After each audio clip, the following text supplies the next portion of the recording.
GAFA TV, tu canal online, presenta pensamiento crítico, pluralidad de voces, miradas, oídos y verdades desde la cotidianidad, la academia, la política, la economía, la sociedad y la cultura para construir conceptos y propuestas transversales e incluyentes. Sean bienvenidos a Pensamiento Crítico.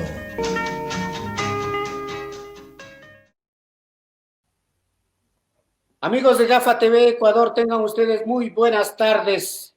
Gracias por estar siempre pendiente de nuestras redes sociales como GAFA TV Ecuador. Nos encuentran en Facebook, Twitter, Instagram, YouTube y por supuesto pueden seguir nuestro canal online. Esta tarde en Pensamiento Crítico nos acompaña la doctora Yolanda Villalba. Ella es subsecretaria de Educación del Distrito Metropolitano de Quito.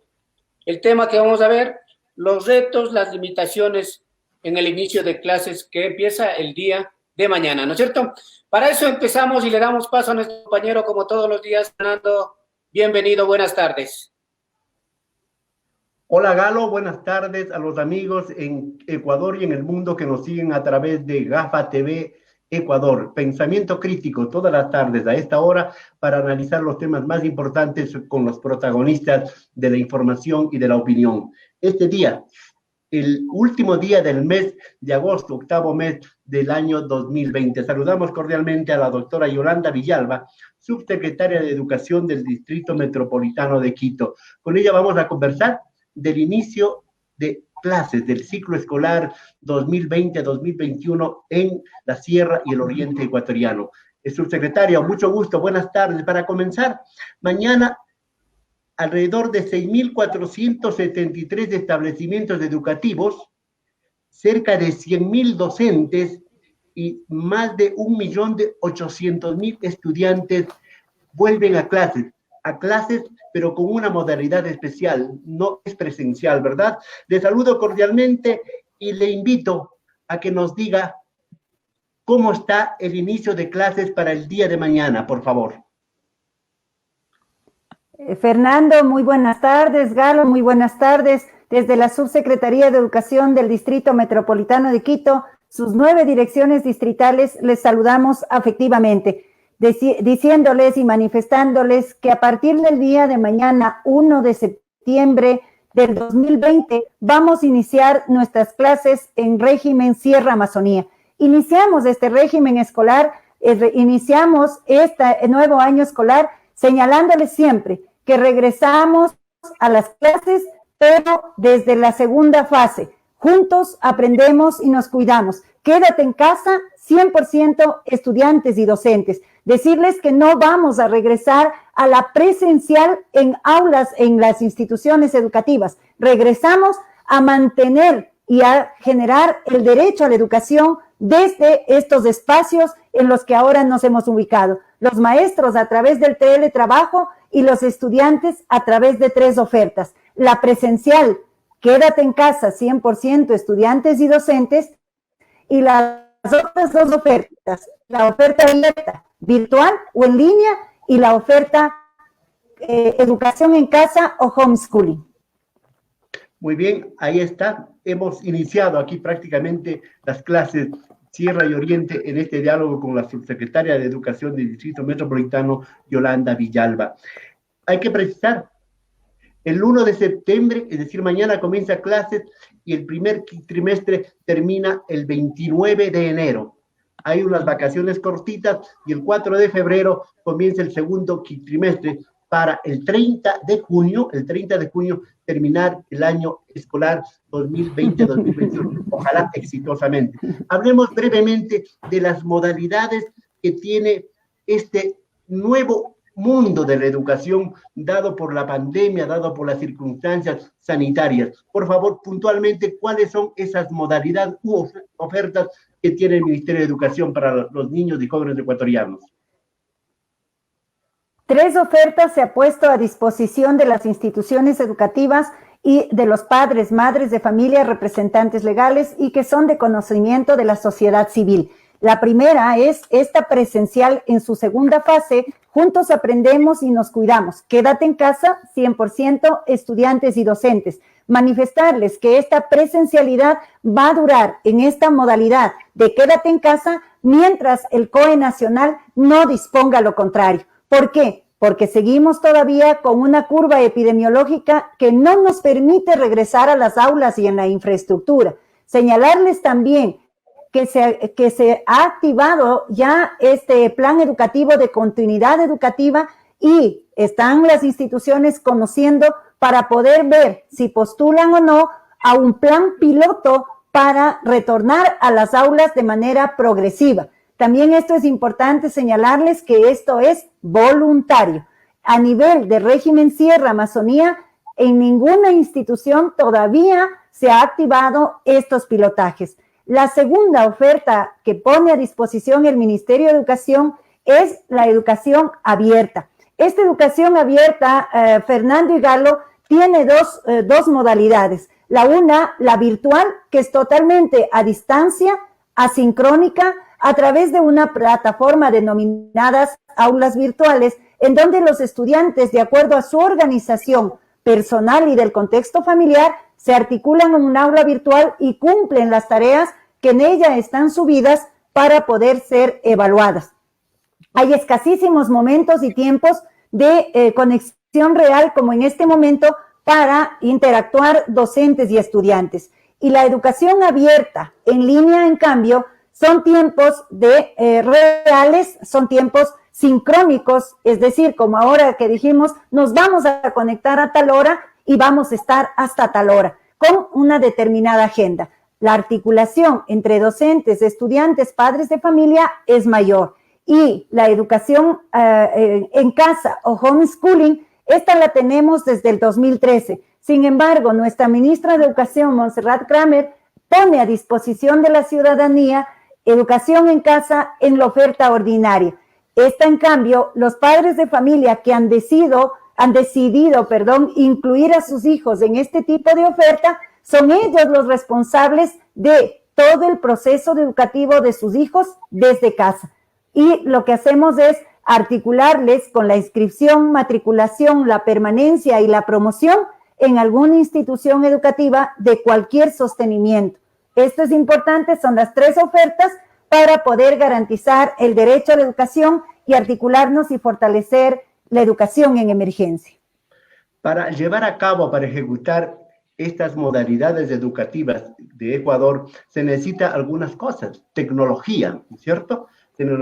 Conectividad, celulares, computadores, no todo el mundo, hablemos de Quito, de Pichincha, de la Sierra, está en capacidad de obtener esa tecnología. Aparte de eso, también necesitamos materiales pedagógicos y didácticos, ¿verdad? De soporte para la educación. Un tercer elemento que yo le incluyo para una respuesta concreta suya es el asunto de la capacitación de docentes y padres de familia, porque los padres de familia ahora están incluidos directamente, siempre fueron protagonistas de la educación, ¿verdad? Pero ahora esa trilogía, estudiante, docente y padre de familia, es mucho más estrecha. ¿Cómo se está manejando? Tecnología, materiales y capacitación, subsecretaria, por favor. El Ministerio de Educación, desde el periodo anterior, el segundo quimestre del 2019 y 20, puso a disposición de todos los maestros, maestras, estudiantes, padres de familia y la ciudadanía en general, nuestra página recursos2.educacion.gov.es. También en esta es importante señalar que esta página está a disposición libre de todos quienes lo necesiten, sean del sistema público o del sistema particular o fiscomisional o municipal. También nuestro Ministerio de Educación articula este año la plataforma ABA, que es la plataforma para los estudiantes de tercero de bachillerato. Ellos se anclan con nosotros a través de nuestra plataforma Teams, su correo y claro está a través de esta aula virtual para estudiantes de tercero de bachillerato.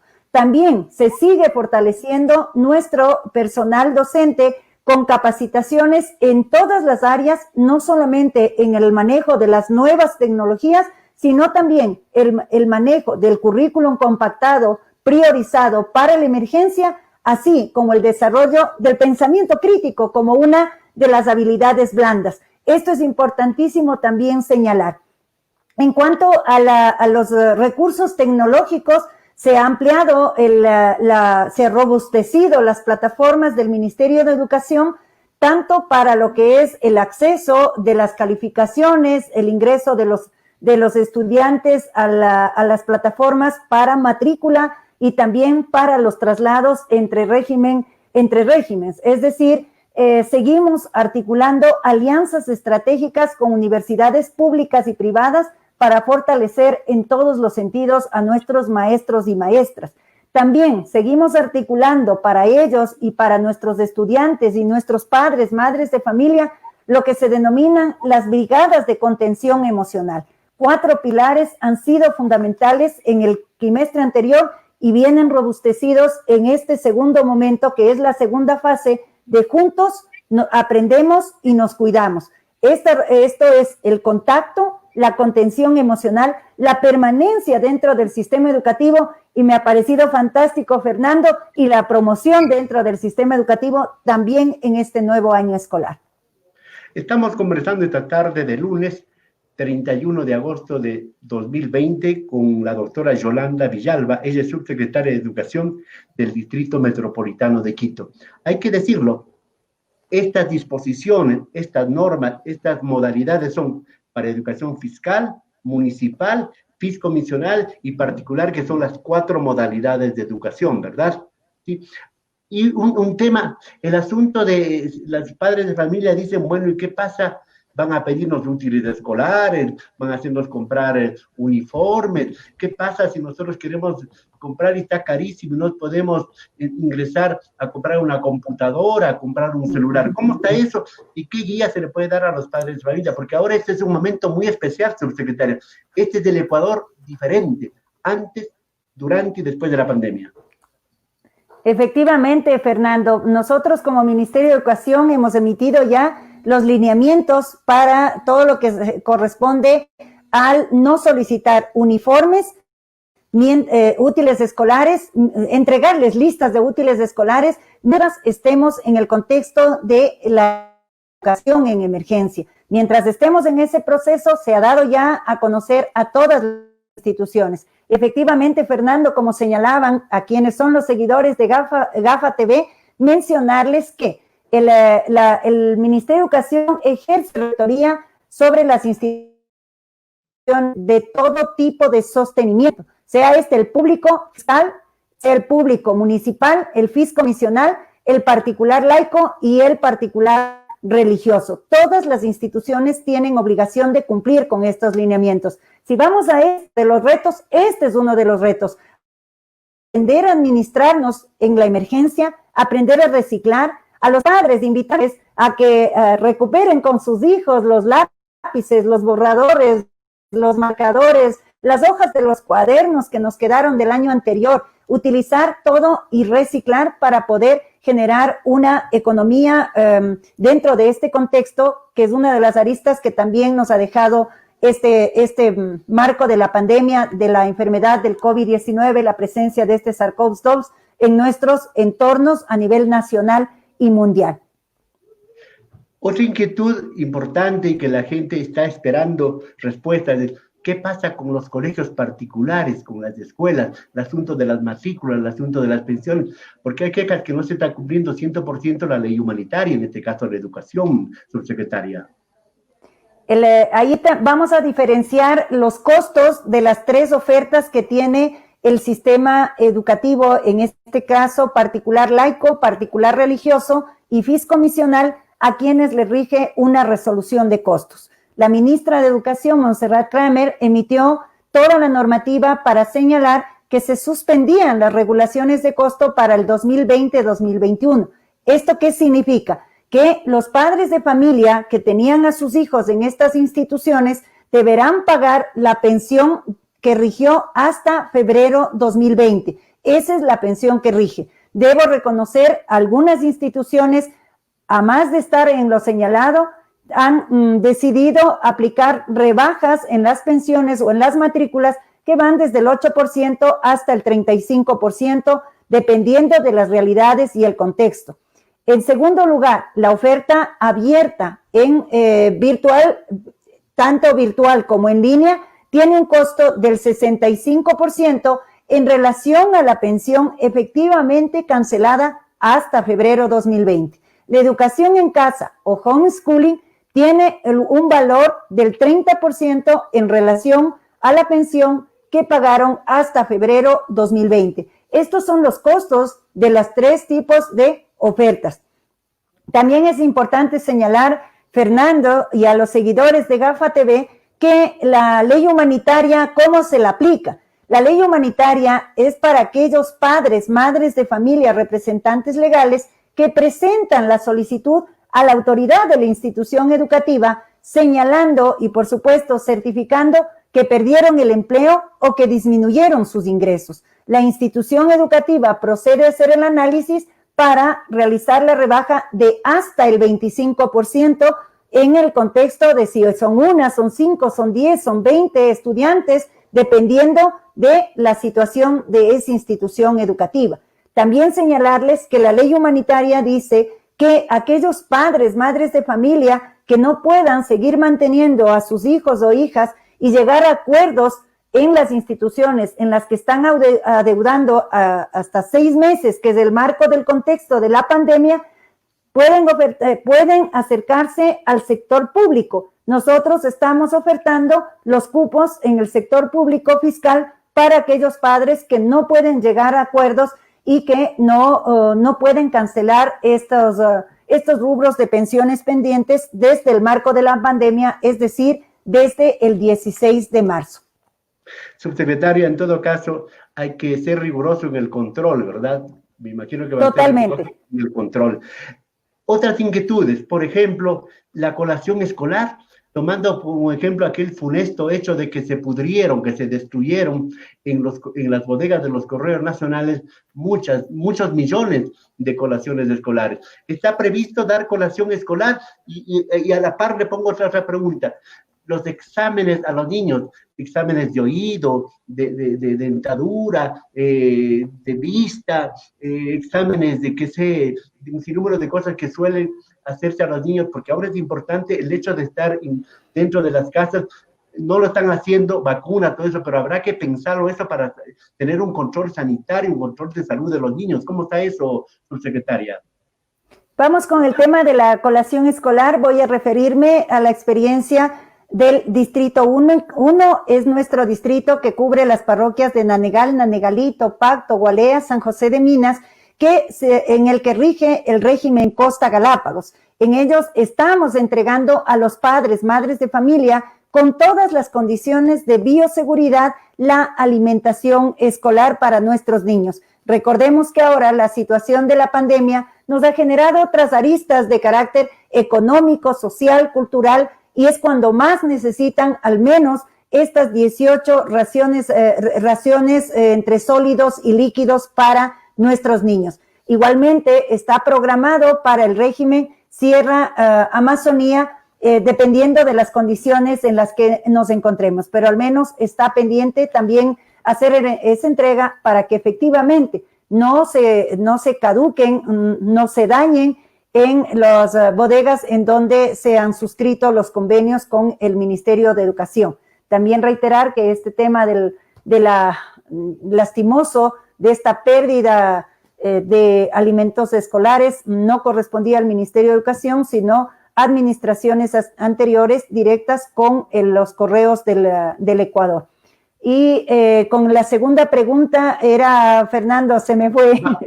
Vacunas, así rapidísimo. Para el tema de matrículas, ninguno de estos son requisitos. El requisito son los expedientes académicos, el momento que retornemos de la emergencia sanitaria y podamos ir a las aulas y a la infraestructura. Mientras tanto, en el sistema público, el único requisito es el certificado de matrícula que ustedes lo obtienen de la página juntos.educacion.gov.es.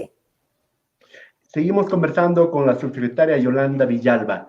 Subsecretaria, los protagonistas de la educación, un rubro importantísimo son los docentes, los maestros, pero ellos están impagos desde julio, están impagos algunos del 10º. ¿Cómo animarles, a lo mejor sin el estómago completo, sin sus facultades alimenticias, a que puedan tener toda la voluntad, toda la fuerza para ejercer desde mañana la docencia?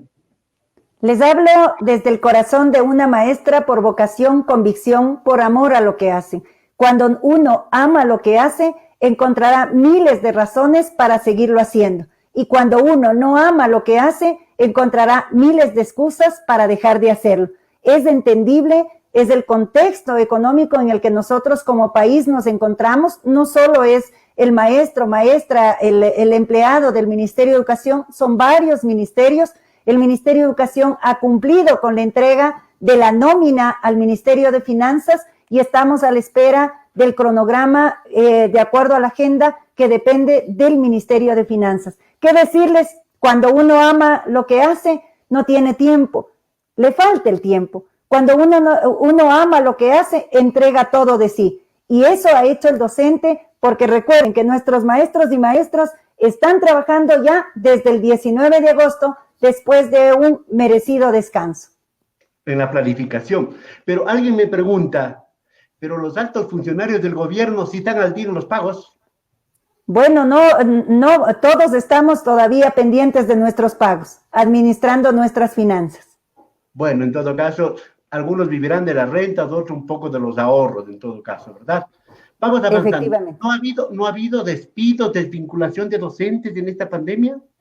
En lo absoluto. La ministra de Educación lo que más ha trabajado es para sostener al sistema docente, al grupo de docentes, y es así que a partir del día de mañana se integran 1.927 docentes en lo que corresponde al Distrito Metropolitano de Quito, 5.100 docentes a nivel nacional. En el caso de Quito, en el mes de mayo se integraron 12 docentes en el Distrito 1, ya como ganadores del concurso Quiero Ser Maestro 1.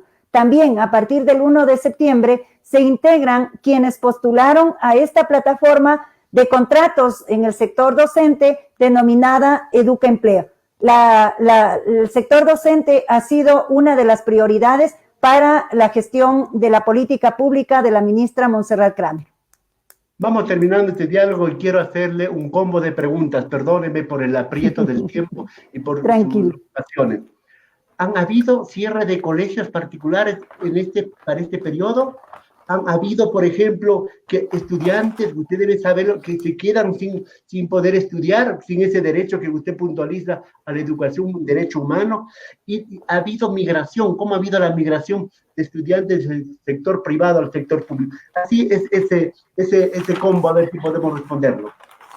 Por supuesto que sí. Nosotros iniciamos un proceso, voy a referirme en el caso de Quito, alrededor de 40,000 matriculados en el periodo de matrícula ordinaria. Esto ha representado el trabajo hasta el 20 de julio. Tenemos alrededor de 20,000 traslados en lo que corresponde a traslados de régimen sierra de fiscal a fiscal, pero también el traslado de régimen Costa Galápagos al traslado del régimen sierra Amazonía. Es importantísimo también señalar que nuestros estudiantes, obviamente del sistema particular, laico, religioso, fiscomisional o municipal, tienen y han tenido un cupo en el sistema educativo público fiscal. Seguimos con las matrículas extraordinarias a partir del 7 de septiembre para seguirlos recibiendo y acogiendo en cualquiera de estas 3 ofertas que son de aplicación en todo sostenimiento, particular, fiscomisional, municipal y en el sistema público. En cuanto a datos sobre la deserción, tenemos que generar al menos esto luego del primer mes que hayamos los maestros y maestras realizado el contacto, el seguimiento a nuestros estudiantes para hablar ya de la permanencia e inserción y poder decir si tenemos y cuánto tenemos en datos de estudiantes que desertaron del sistema educativo. Es obligación de los padres, madres de familia y, por supuesto, de la sociedad civil articularnos para garantizar el derecho a la educación. Para terminar, ahora sí, ¿cómo evitar que baje la calidad de la educación, ministra? Y también otra preguntita ahí, una pequeña cuña. ¿El presupuesto de la educación ha sido reducido? Con respecto al cómo nosotros tenemos que seguir trabajando con nuestros estudiantes y la calidad en el sistema educativo. Primero mencionarles que nosotros vamos a trabajar con el mismo currículum que lo hacemos de manera presencial, pero este currículum ha sido compactado y ha sido priorizado las destrezas con criterio de desempeño para permitir desarrollar en nuestros estudiantes habilidades para la vida, estas como las que estamos poniendo en juego, saber transformarnos y saber aprovechar todos y cada uno de los recursos que tenemos, poder desarrollar esto que ustedes denominan pensamiento crítico. Esto es importante, es una de las habilidades que tenemos que desarrollar en nuestros estudiantes. Es por eso que este currículo compactado, priorizado para la emergencia, se activa con las destrezas con criterio de desempeño que van a permitir fortalecer a nuestros estudiantes. También señalar que en todo el mundo y en el país ahora existe educación virtual, educación en línea, educación presencial de quédate en casa, 100% estudiantes y docentes. Entonces, nosotros estamos dando un gran salto y ese es uno de los grandes retos, pero también una de las grandes limitaciones es no romper nuestro esquema mental para poderle darle paso a esta transformación educativa y trabajar desde este fortalecimiento. Decirle también, Fernando, como maestra que soy, el estudiante se va haciendo paso a paso con el contexto familiar, el contexto educativo, el desarrollo de todas estas habilidades y por supuesto también de todo lo que se denomina hábitos de estudio. En la presencial también hemos tenido malos estudiantes. Sin embargo, ¿qué hacemos nosotros en el sistema educativo? Reforzarlos, recuperarlos, fortalecerles, porque ese es el reto de un maestro, fortalecer al estudiante en sus capacidades que están limitadas. Bueno, quiero cerrar este diálogo diciendo, y luego le doy paso a mi compañero Galo, porque él siempre cierra, repitiendo, va a haber desde mañana en la Sierra y el Oriente educación no presencial, ¿verdad? Luego harán protocolos, luego habrá situaciones para ver cómo se vuelven a las aulas, pero es presencial. Galo, tú cierras, ¿cuál es tu inquietud que tienes para la señora subsecretaria? Señora subsecretaria, tenemos varias preguntas, pero yo creo que hay una muy importante. ¿Nos podría dar el cronograma de inicio de clases desde el día de mañana? Por supuesto, nosotros vamos a trabajar desde el 1 de septiembre, el día de mañana martes, iniciamos el primer parcial. El primer quimestre vamos a tener 2 parciales, cada uno de 10 semanas. Estas semanas vamos a trabajar con las fichas pedagógicas referenciales, con el currículum priorizado para la emergencia. Vamos a tener también la elección de abanderados, portaestandarte, portaemblema y sus respectivas escoltas.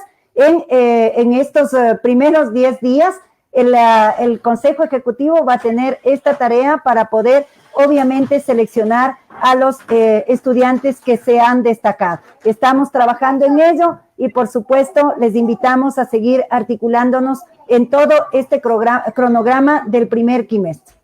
¿Cómo está programado el inicio? ¿Cómo va el inicio? ¿Quiénes entran primero? ¿Cómo va el orden? Bueno, como todos estamos, justo como decía Fernando, en quédate en casa 100% estudiantes y docentes, todos empezamos al mismo tiempo, niños, niñas, adolescentes, inicial, preparatoria, de segundo de básica hasta séptimo de básica, octavo, noveno, décimo, el bachillerato, todos nos articulamos en estas 3 ofertas, presencial, aprendemos juntos en casa y nos cuidamos, en esta oferta virtual, en línea y en el Common School. Muchísimas gracias. Señora subsecretaria, perdón, habíamos internamente dicho que eran 20 minutos, pero esta entrevista fue larga y muy importante. Muy amable por su tiempo, por su paciencia y por las reflexiones que hemos hecho aquí conjuntamente para nuestros oyentes en Ecuador y el mundo. Muchas gracias, subsecretaria, un gusto, buenas tardes. Muy buenas tardes, Fernando, Galo, y a los seguidores de GAFA TV. Interesantísimo, desarrollemos el pensamiento crítico y hagamos esto, asumamos retos frente a las limitaciones que vamos a encontrar permanentemente. Eso es lo importante, transformarnos. Gracias, subsecretaria. Señoras y señores, esta ha sido la entrevista de hoy en Pensamiento Crítico de este último día del 8º mes del 2020. Señoras y señores, nos volvemos a ver el día de mañana con otro protagonista.